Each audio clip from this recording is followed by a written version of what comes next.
Demons, hellhounds, chase ghosts, come sleep, watch out, demons are coming, run, sleep, hide, spirits, ghosts, hide, demons, hellhounds, ghosts, demons are coming.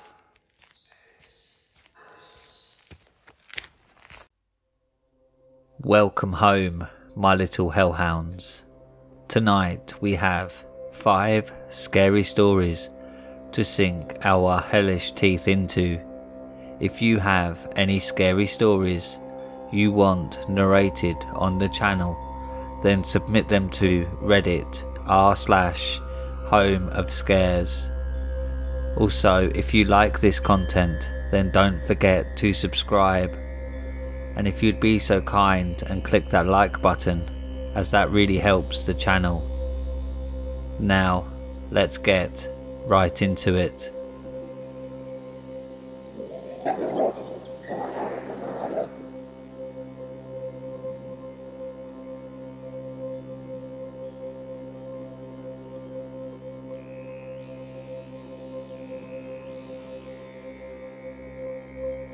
My great-grandmother, paranormal. Posted by Black Cat 1206. When I was 5 or 6, my mama and I lived in my gran's council house with extended family. My gran and granddad had lived there for years with 9 children and at times a few grandchildren, and my great-grandmother for decades before I was even born. My great-grandmother had passed more than 10 years before I was born, when my mama was quite young. My mama and I shared a large back room which doubled up as a sitting room / playroom. One night I was sleeping in my bed facing my toy cupboard, which had no door but a really pretty sheet which mama had painted, nailed onto the frame of the cupboard, keeping my toys tidy. I remember suddenly opening my eyes to see a little old lady in the doorway of my toy cupboard. I wasn't scared, which in itself was slightly strange, as I felt the old lady was familiar and safe. She just appeared to be a regular little old lady with slightly strange looking clothes. Without moving her mouth, she said, "It's okay, pet. I've just come to see how you are. Go back to sleep." The words sounded clear in my head. Being 5 or 6, I said okay and went back to sleep. The next day, I was playing in the garden with mama and I told her about what I said was a dream. Mama, who was very close to her grandmother, looked at me asking me to describe the little old lady, so I did. Mama looked a little strange and then changed the subject. Years later, we were talking about family and my big cousin Jimmy, who was living with mama and I at the time. I was about 8 and Jimmy was around 15 or 16.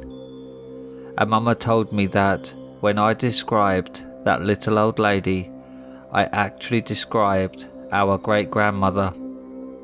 Jimmy laughed and said when he had the same bedroom, he had seen our great-grandmother also in the same place as I saw her. There were only 3 differences. Jimmy knew our great-grandmother before she passed, albeit he was very young but remembered her well. It was in the middle of the day when Jimmy saw her, and she just smiled at him without speaking.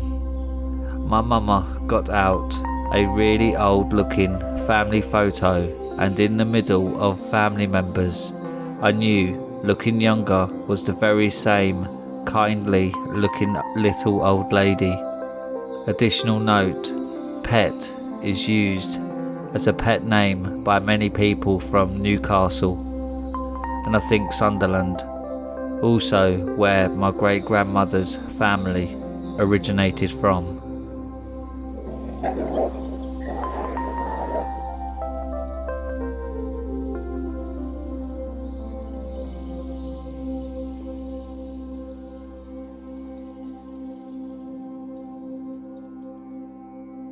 The Ancient Wise Woman on Television, posted by Black Cat 1206.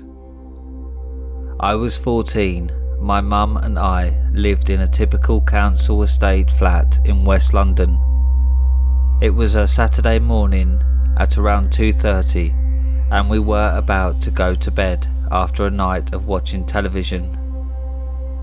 My mum turned off the television, important to remember later, and went into her bedroom to put something away. I was lying on the sofa with my kitten, Katie, but wide awake. I sat up to get ready to get in my wheelchair to go to bed. Suddenly, it was like static in the air, but there was no noise, nothing but silence. At this point, I was totally alone in the living room, as Katie had wandered out to the hall.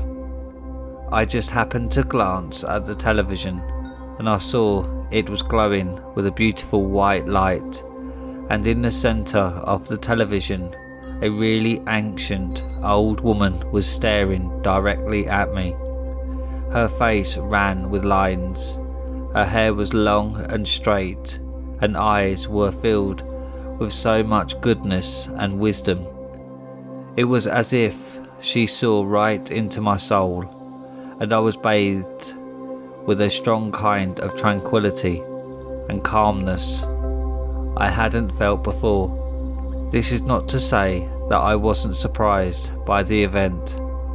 I called out Mum twice. As suddenly as she came, the beautiful pure light disappeared, along with the ancient wise woman. There was static once more, and the screen was black again.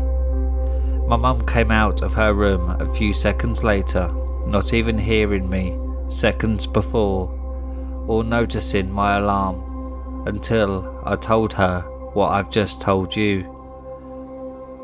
My mum always been slightly skeptical where the unexplained is concerned, but we come from a family of healers, and she has had her fair share of unexplained events in her own life, so it didn't really faze or surprise her too much.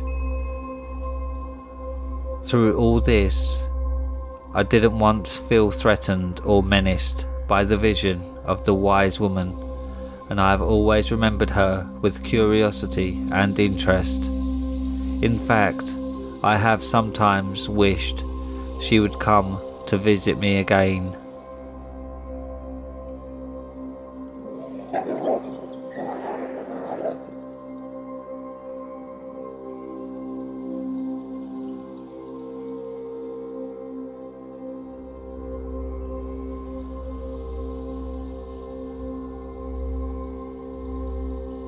Any similar experiences? Posted by Whoopass. I don't know what this was. Hello Reddit, this is my first Reddit post, but definitely not too light-hearted. I have a story that happened to me on Friday, and I am really wanting to know what the hell this was.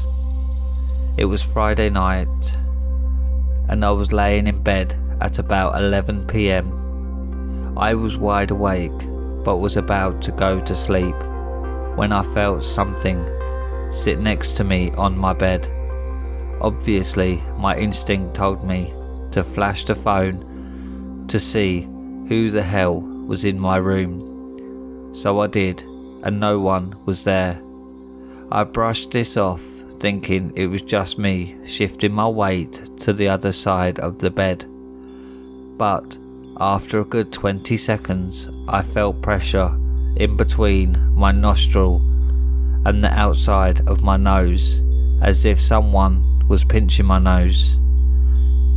It started to hurt after a good 10 seconds, and I extended my arms as if to push something or someone off of me. When I did this, I felt force come upon my hands, and I saw the outline of a woman looking confused, but not the shadowy figure type outline, the kind of outline as if she was made of smoke. Shortly after, she faded and disappeared, leaving me scared out of my mind. A little mark was left on my nose for the rest of the night, and when I woke, the mark had faded, but still there. It wasn't sleep paralysis, because I could physically move. About 3 years ago, my grandma unfortunately passed away of cancer.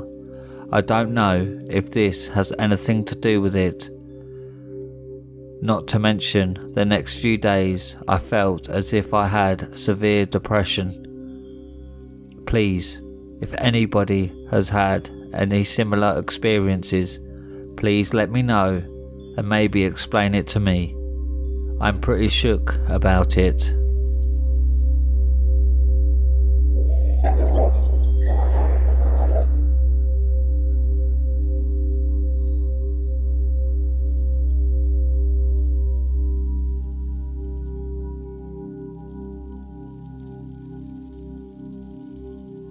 What saved me wasn't human. Posted by Bloody Spaghetti. Remembrance Day is a couple of days away. It's this time of year when the veterans come out and start sharing their stories. I'd like to share a story from mine here. I was one of the few lucky ones to actually survive the war. Most people who come back, they're not all there. A piece of you dies at war. The awful things we do to each other, it takes its toll. I've been to Afghanistan. I've taken part in a conflict that had nothing to do with me or my country. Do I believe I've done the right thing? I'm on the fence with that. Did I help some people? I'd like to believe that. My story here today is somewhat different from the usual war horrors stuff. I'm here to talk about the one that saved my life. My unit was ambushed in the highlands of Helmand shortly before the Battle of Marja. It was early in the morning and the Mujahideen were well prepared. They opened heavy fire on us. A fight ensued. I took a bullet that grazed my liver. Ever been shot? It feels like a very sharp knife and a very hot rod pierce through your flesh at the same time. It sucks. I've been shot before that too.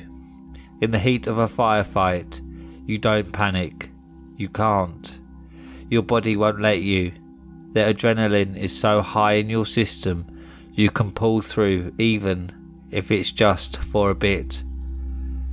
So I grasped at my wound and pressed on it.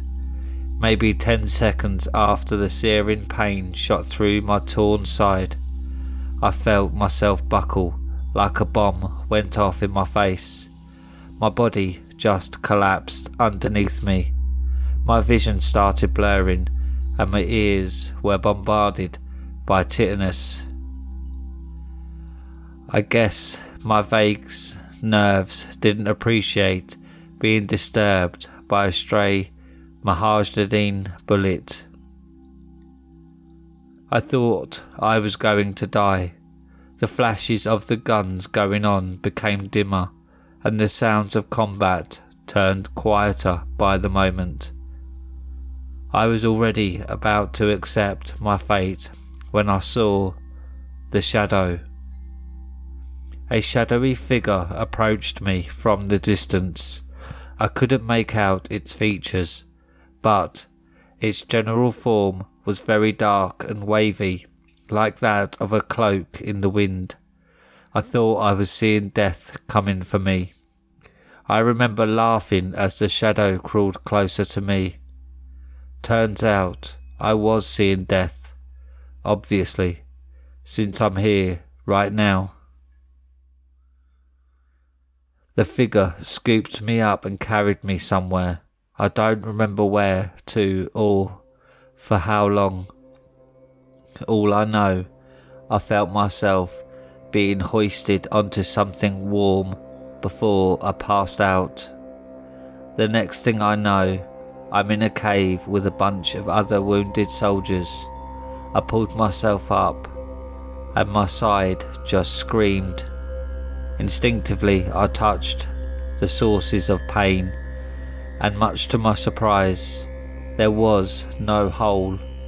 The bullet wound was sealed, but when my fingers probed my torso, a searing sensation rose from a layer of charred, leathery skin. My wound had been cauterized. I groaned as I sat up to look around, inspect my surroundings. 11 other soldiers were lying there, all unconscious and injured to a various of degrees. I didn't even have time to collect my thoughts about the whole thing when a wooden bowl slid towards me from within the cave, filled with rice and some sort of meat. I looked in the direction from which the bowl came, and I saw a vague face in the darkness. It nodded before vanishing into the dark. My stomach growled, forcing my mind to go blank as the primal instinct took over, and I lunged at the rice bowl. It was fine, honestly, it was good. I have no idea how long I've spent in that cave, but it must have been at least a few days. I spent my time in there humming songs, sleeping and eating rice and meat that came from the depths of the earth. The boys came to, one after the other, but we were all too weak to leave the cave. Marcus lost a leg to a shell, Mac and I. Bullet wounds elsewhere were the most common of injuries in our sad makeshift platoon. I grew fond of these guys. I was already starting to feel better, stronger, when a stray Afghan war dog found us. He had an AK in his hands. When he stumbled upon us, he screamed something in Pashto before grinning like a madman. I rose up to my feet, standing upright for the first time in a few days. By that point, I assume, the Mudge aimed his rifle at me. I tried playing it like I could do something, told him there were 12 of us and one of him. Someone was bound to tackle him down and the rest of us would tear him to shreds. My heart was pounding, the adrenaline was coursing through my veins. I didn't mind dying that day, as long as the dog died with me. The other boys followed suit. We all surrounded him, but he remained confident, grinning and talking to us in tongues. He turned away from me and his body started shaking violently. His body started convulsing uncontrollably and his rifle fell out of his hands, accidentally releasing a round into the air. He screamed in pain, in agony as he collapsed to his knees, convulsing even more viciously than before. His screaming grew louder and louder until he barely sounded human anymore. I remember his scalp sliding off the top of his head, steam rising up from underneath it. The world had gone silent for me. It froze again, all but a Marge shaking and screaming like a demon from the lowest pits of hell, as his flesh just falls apart from his frame. Soon enough, there was nothing but a bloody red mess consistent, out of muscles and gore. The cloaked figure that I saw in the field days ago emerged from the pulsating, burning corpse, first in the shape of a smoke cloud, one that reformed itself into the rough shape of a human. It just walked past all of us and disappeared into the darkness of the underbelly of the cave. I just sat there, perched up against the wall, my eyes locked in terror onto the burning pile of bony matter that remained of the Mudge. He was roasted alive in front of me until naught but ashes remained. I was silent for the rest of my tenure in that cave. I couldn't do anything but repeat the scene in my head.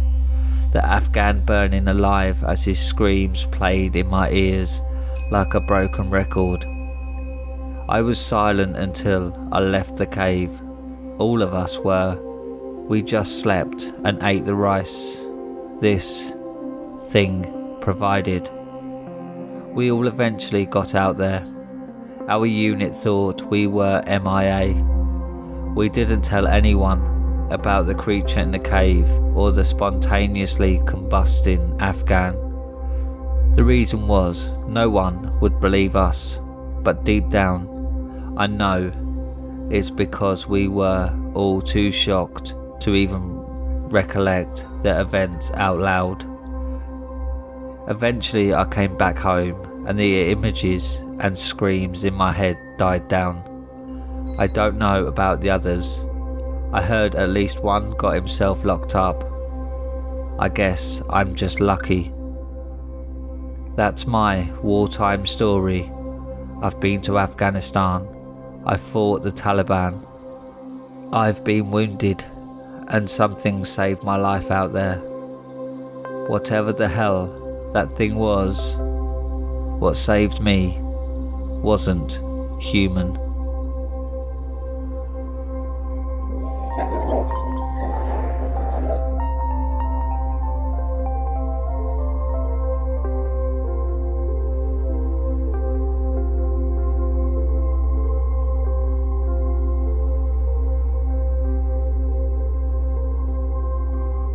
Never light a corpse wax candle.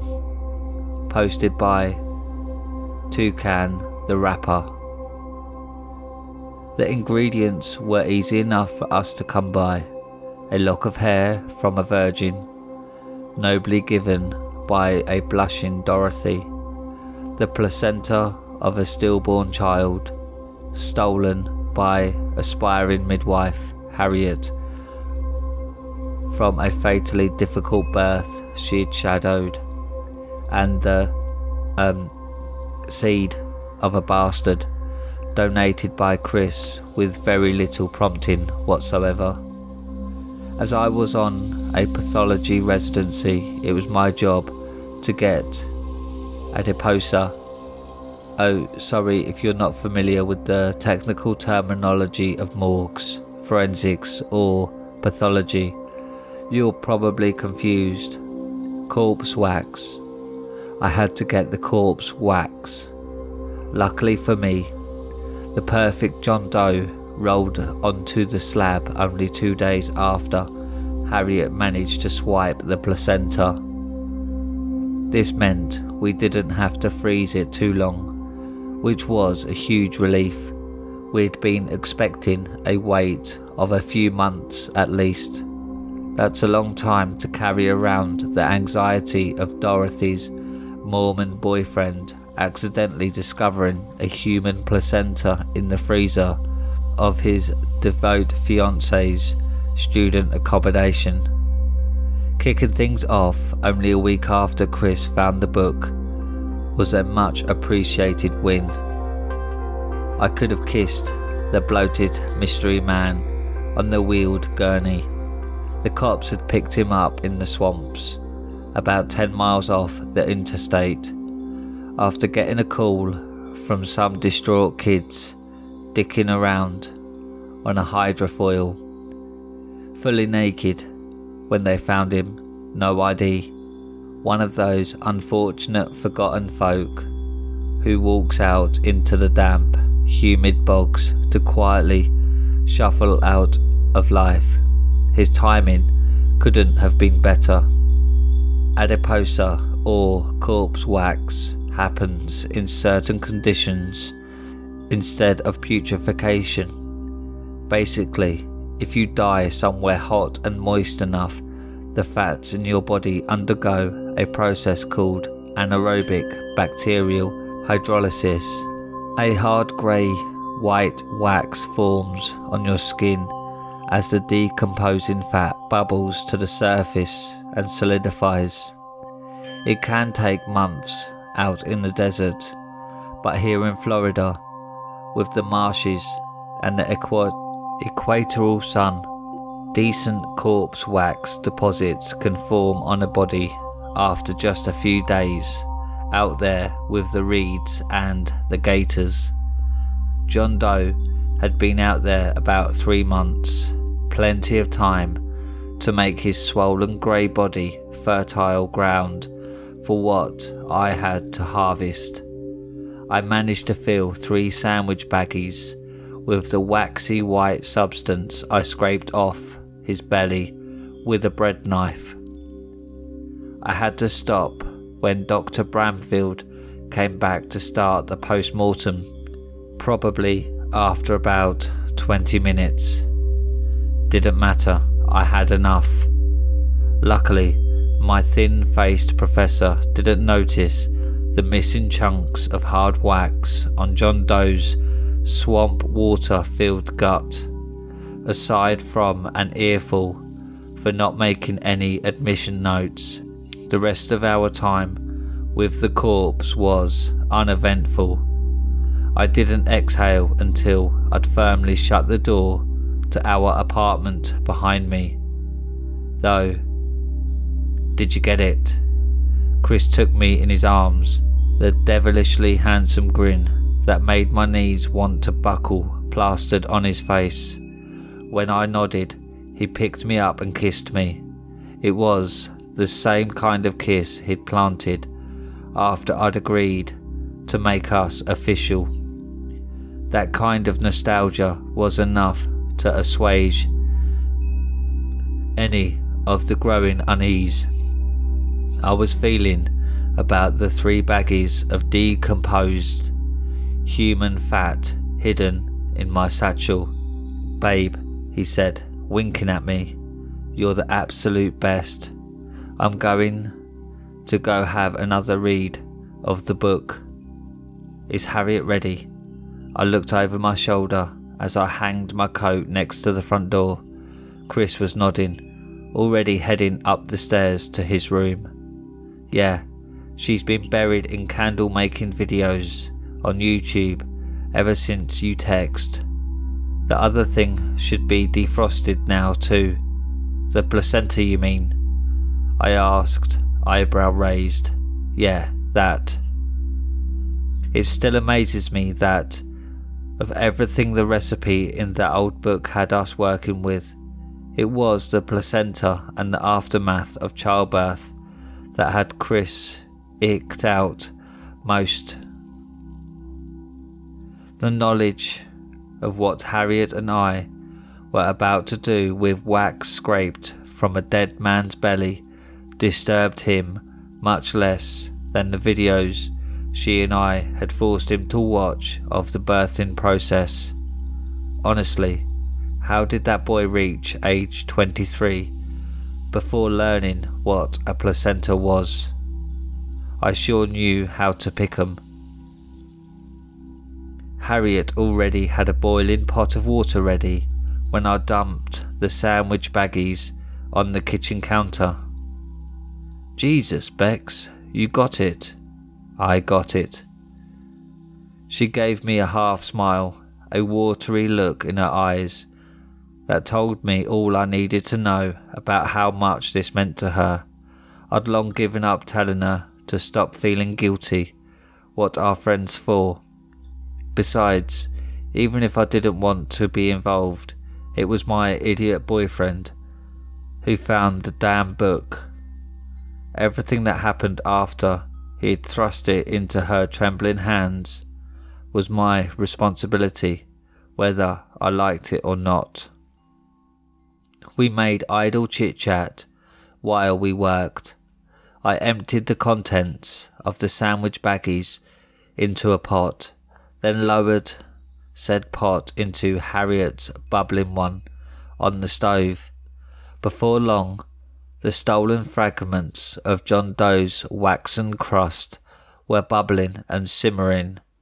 Within a few minutes, the kitchen was filled with a sickly, rancid miasma, nauseatingly sweet-smelling steam that oozed from the bubbling, molten corpse wax in the cast-iron pot.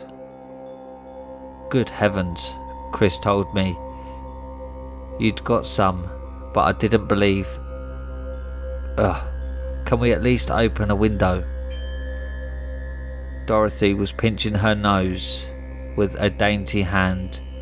In the other she held a thick braid of hair, the shade of which matched her mousy locks. I did everything just like the instructions Chris gave me. A 7-strand plait. This better work, Hattie. I gave up a lot of hair for this.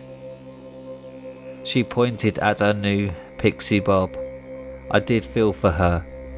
If it wasn't for Chris's smooth talking a few months prior, it could have been my hair scooped up from the kitchen floor that morning. Thanks, Dor. Harriet placed a hand on Dorothy's shoulder, a tear falling down her cheek. I mean it, really. Okay, ladies, that's enough mushy stuff. We've got a candle to make. My 2 housemates swallowed. Harriet to hold down tears. Dorothy to try and forget what was still bubbling away on the stove. The book was a few hundred years old by the looks of the weathering on the leather sleeve. I'm glad that blenders have been invented since then. Grinding up the placenta in a mortar and pestle, as the book suggested, would have been one step too visceral for all of us. I think, thankfully, the $59.99 margarita blender I'd picked up from Walmart had the stolen meat reduced to a dark purple-grey paste in a few seconds. Thank God for engineers with alcohol problems, I muttered to myself as I upended the placental smoothie into the waxen broth. The steam oozing from it turned dark yellow in colour the second the liquid afterbirth touched the stew of decomposing fat. We all took this as a sign we were on the right track. The words on those worn pages Chris had found nestled between 2 volumes on global burial customs were proving true. The stink of the miasma grew in intensity. All 3 of us found ourselves putting on our face masks to try and combat the putrid stench. I never thought I'd find myself being glad about COVID-19, but if it weren't for the pandemic, we wouldn't have had such fit-for-purpose headgear just lying around. Our apartment was by a busy road. The usual horns and tyre screeches were drowned out by the hiss of steam, the popping of coagulated human fat. After a minute or so, the 3 of us found ourselves half shouting to be heard over the whistling and the spitting coming from the stove. The smell and yellow gas managed to summon Chris from our room upstairs. He didn't say a word to us until after he'd opened the bird skull containing his, how shall I put this, baby gravy into the purplish white slime simmering on the stove. The book mentioned nothing about the smell, He waved the small black leather volume, his attempts to fan away the jaundice-eyed steam completely futile. Jesus, that fucking reeks. Please tell me we're nearly done. Please don't take the Lord's name in vain, Christopher. But yes, we are. The brow above Dorothy's white fabric mask shot my boyfriend a disapproving look, the exact same one they'd given him 2 days after Ricky's accident, when he introduced the book into our lives. I have to hand it to Dor. She knew that book was bad news from the start. It's a shame her conviction in her faith mattered much less than the movies make out. I wasn't sure what denomination of the Bible thumper Dorothy belonged to. I know she wasn't a Mormon like her, as she called him, sweetheart. Whichever breed of teaching dictated her childhood, however, it was one that involved a lot of homely skills. When she said she'd made candles before, she wasn't kidding. It took us a few hours to clear the mustard steam from the kitchen. We couldn't get rid of the putrid reek that came with it though. That sickly sweet musk is still burning my nostrils even now. It got into the damn carpet and curtains. The landlord will probably have bigger concerns, but I guarantee getting that smell out is going to be a pain in the ass if he ever finds new tenants. That's a big if though. When we all finally sat down that evening, it was with a large, long, grey-purple candle. It looked like the kind of beeswax candle honey farms sell on the side at the gift shop. I squeezed Dor's shoulder. We'd all heard her through the walls, and that was a long time for anyone to spend crying in the shower. Thanks, Harriet had said again, smiling meekly at her when Dorothy placed a lumpy wax candle with a wick of her own hair on the centre of the table. Don't mention it, Hattie. Please, I mean that. Never mention it. Dorothy's gaze didn't leave the column of hair. Afterbirth and my boyfriend's genetic material that had her delicate, poised hands had sculpted. She'd swallowed again, and I was genuinely touched by realising just how far out of her comfort zone she was willing to go to help a grieving friend. Right, ladies, Chris winked at me again. Shall we get started? Harriet squirmed in her seat, her eyes darting around the three of us, sat in the dark around the old wooden table which came with our barely pre-furnished apartment. Don't we need to hold hands or do an incantation or something like that? Chris shook his head. Nope. According to the book, all we need to do is turn out the lights, and after we've declared our intent, light the candle. Declare our intent.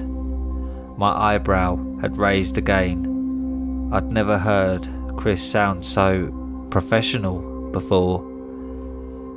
It wasn't something I knew I found attractive, but I could have leapt over the table and taken him there.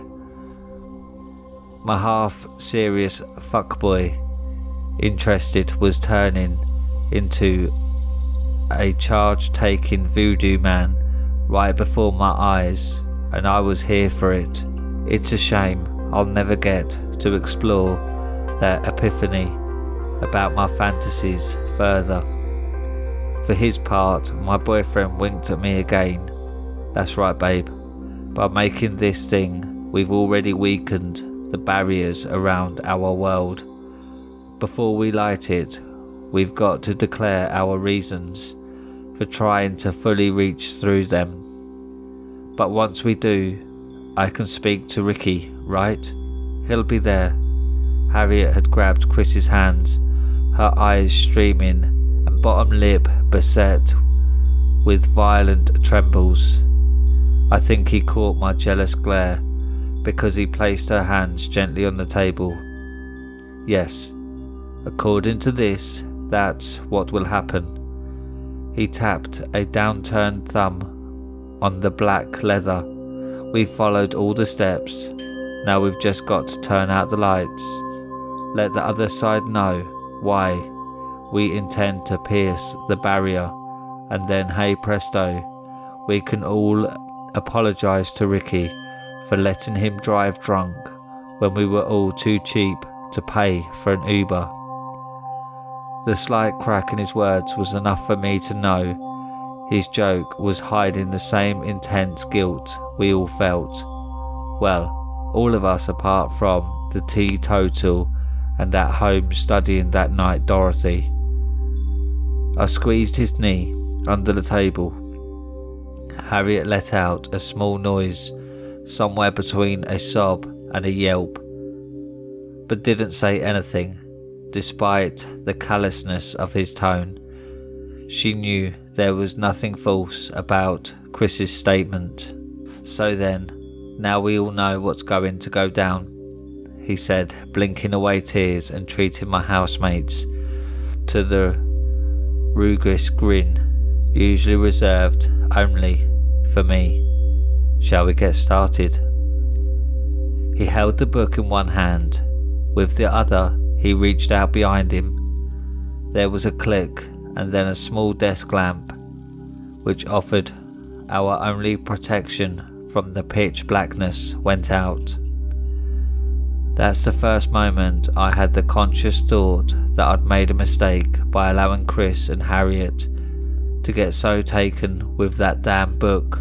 I should have listened to Dorothy and thrown it in the trash the instant we saw those grizzled illustrations of flayed bodies and twisted creatures, all sketched with far too much realism to have been generated by imagination alone.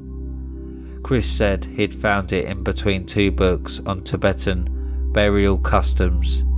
Ricky was a Buddhist, so my idiotic but clearly kind-hearted when it counts boyfriend wanted to read up and see if there was anything we could do to honour Ricky's spirituality, because the deceased Baptist parents certainly wouldn't entertain any reference to Ricky's heathen fad. If you're wondering why Chris didn't just use the internet, the answer is simple. He'd literally never used it for anything outside of porn. Social media he accessed through his phone, which he informed me was an app, not the internet. As I said, I know how to pick 'em. All three of us girls had thought Chris's library digging was a genuinely thoughtful and adorable touch that our lives needed. Bex's stupid boyfriend does something useful for once, at the moment when it actually really counts, was definitely one of the few positive moments in the Ricky's accident saga. However, only Harriet kept feeling as such when he showed us the book. It had no writing on the cover. It was sleeved in gnarled, dry leather. Then was the charcoal black, burned flesh. The words on the thing's pages within were inked in an old English dialect, which I didn't recognise. Dorothy said it reminded her of her grandfather's old Bibles, the ones he'd had passed down from his grandfather.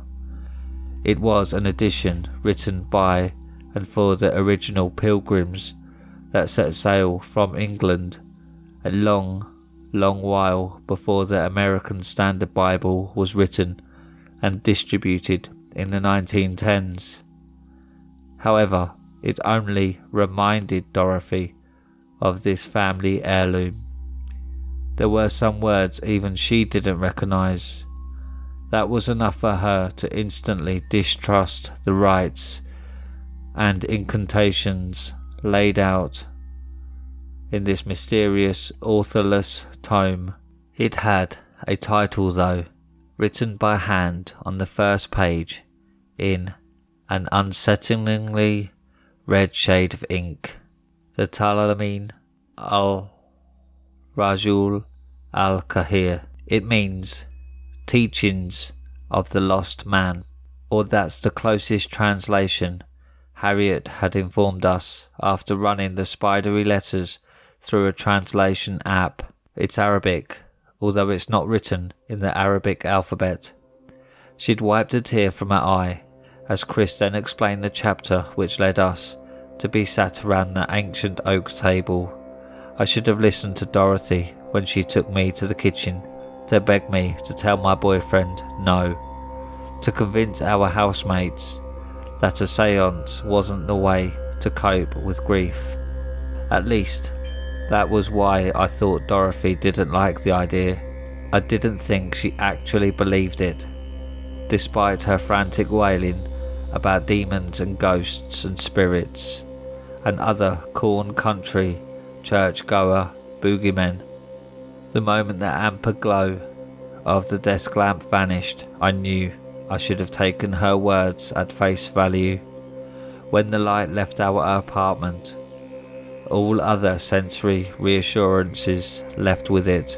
The humming and honking of the roads, which snugly nestled the unit containing our rundown 3-bedroom living space, vanished.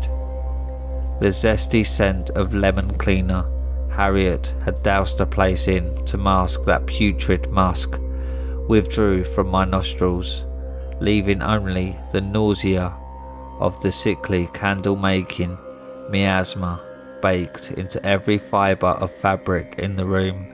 The usual faint amber and neon glow from the narrow gaps between the curtains and wall were gone.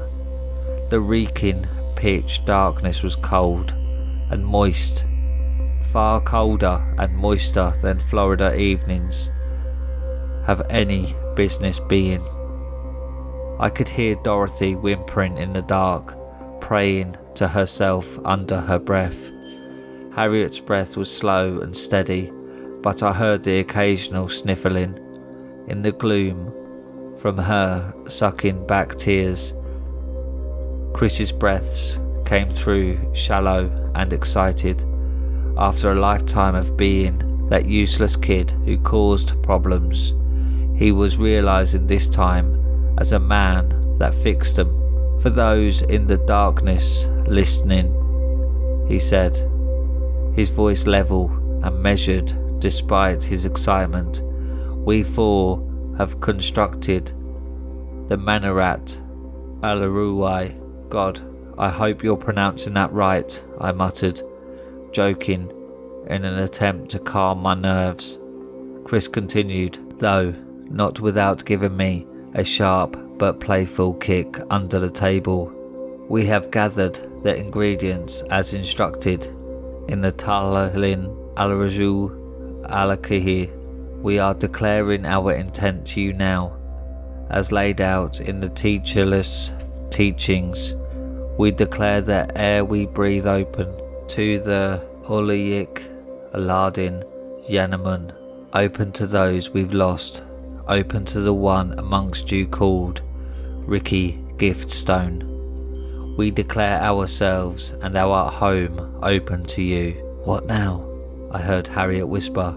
The palpable excitement in the whispered response from Chris's direction was so gleeful I started to lose the tingling his taking charge voodoo man shtick had inspired. Now, Harriet, we light the candle. I heard squeaks and scrapes next to me, could feel the cold moist air shifting as Chris stood. The table groaned under his weight while he leaned forward, feeling around in the dark with an outstretched arm for the corpse wax candle Dorothy's hands had constructed.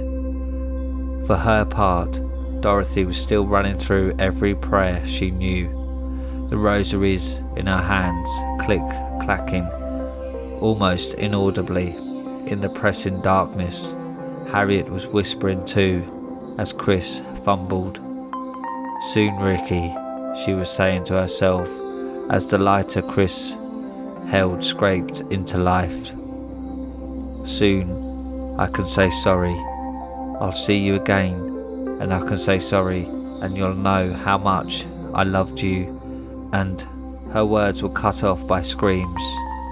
They weren't hers, or mine, or Dorothy's, or even from Chris. Ours came shortly after. The first screams, when the lighter spark caught the intricate wick of Dorothy's hair, weren't screams of fear. They were barely even human.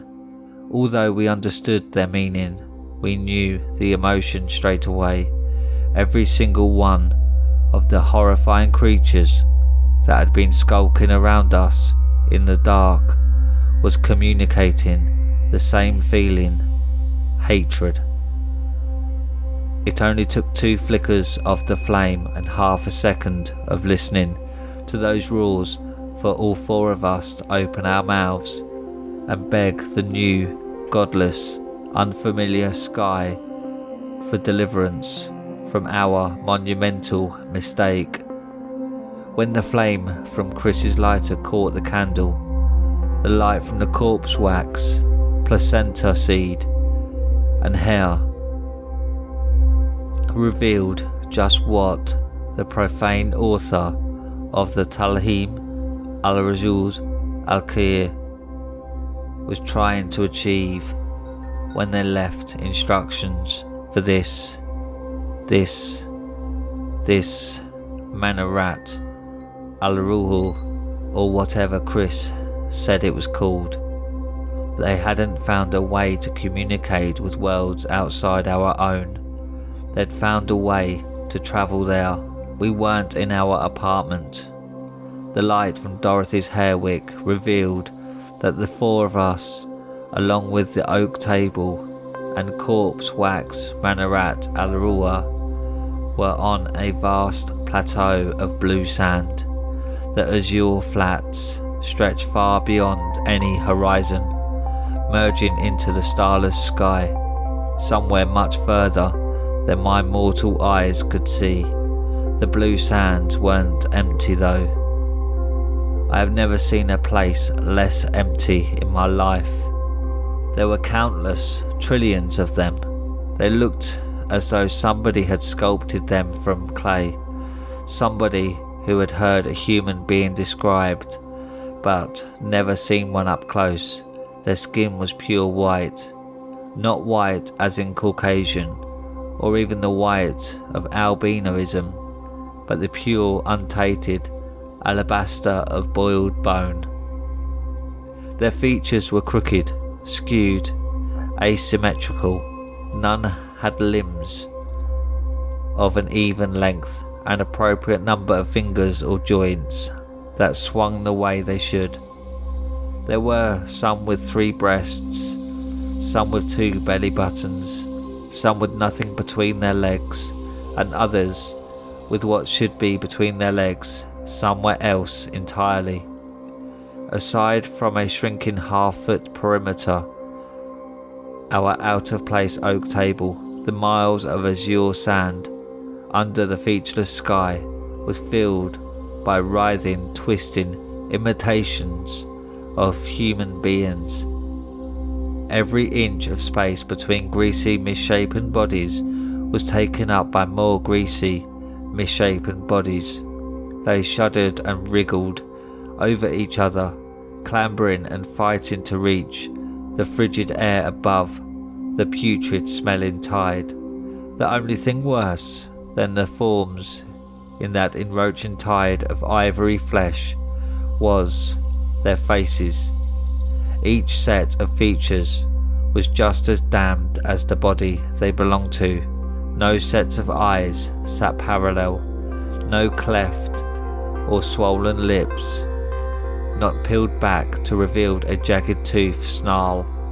No uniformity or reason existed on those trillion faces. Nothing could link them as belonging to creatures of the same kind beyond a single observation. The expression beneath every lumpy brow and around every crooked nose was the same: pure, unfiltered, unrestrained hatred. Hatred directed through a near infinite number of mismatched pairs of eyes at us. There was no way we could hear our screaming above the offending roars and high-pitched bestial howls of those things without number. The sheer volume of it shook the table and my bones. I saw the other three though, saw the unbridled terror and unchecked tears that let me know their blind panic was at least as overbearing as my own. Chris was still bent over the table, the lighter still flaming under his white-knuckled thumb.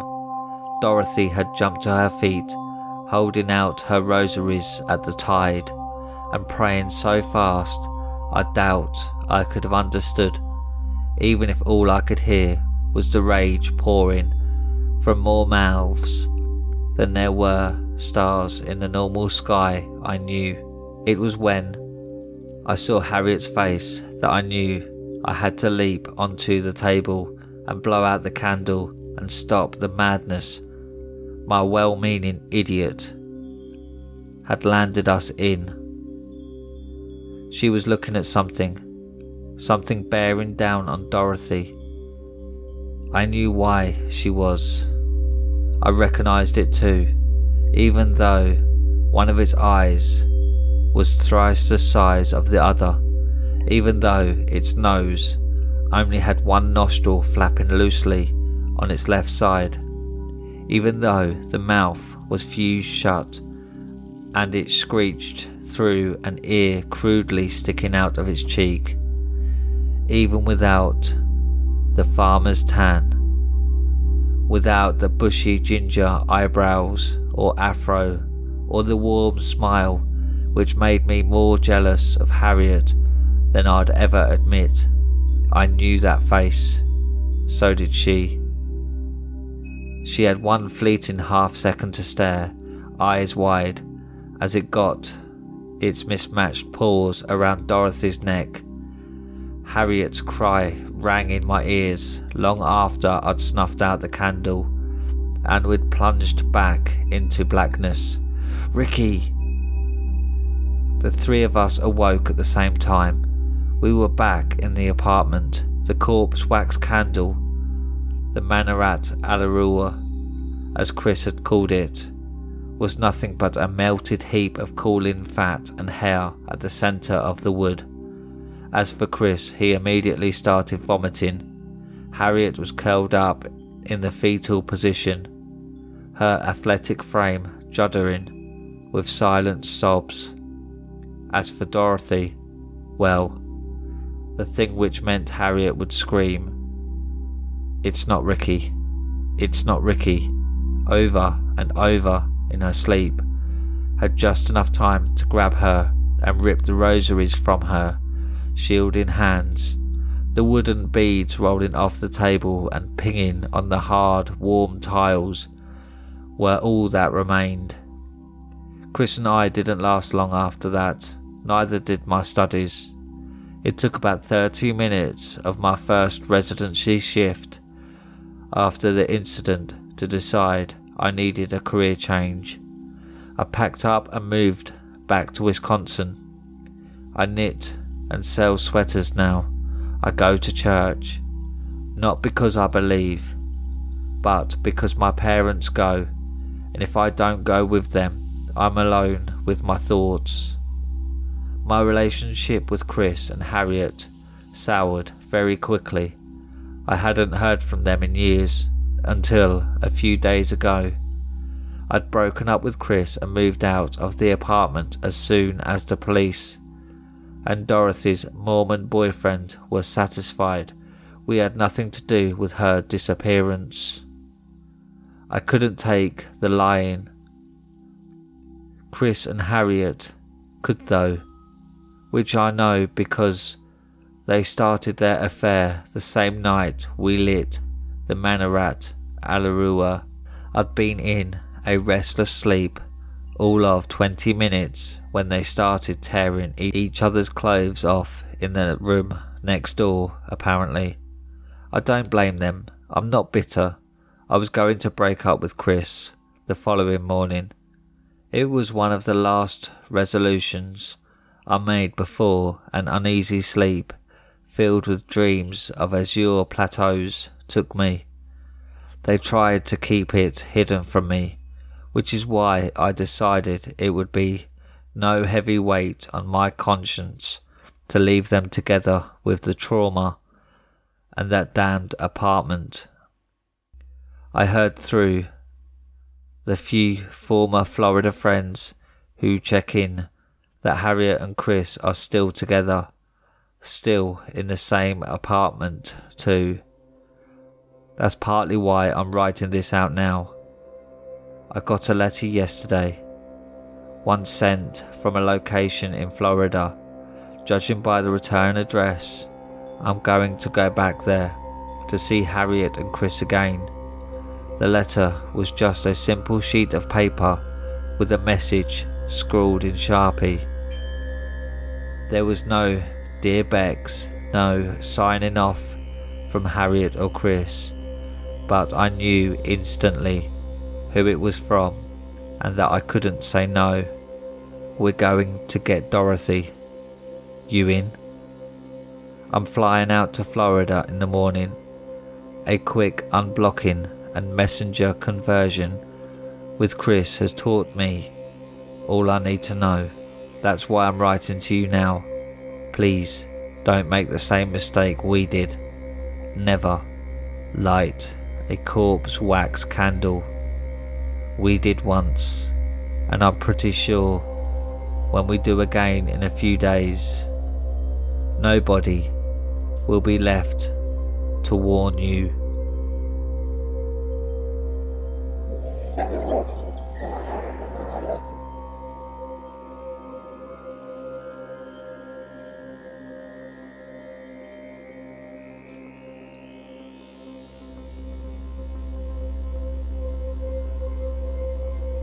And that's it for tonight, my little hellhounds. Thank you for listening. If you like these scary stories, then please subscribe and click the like button and click the bell icon so you get notified every time I upload. If you have any scary stories you want narrated on the channel, then send them to Reddit r/homeofscares and follow me on Twitter at homeofscares. Now, good night, my little hellhounds.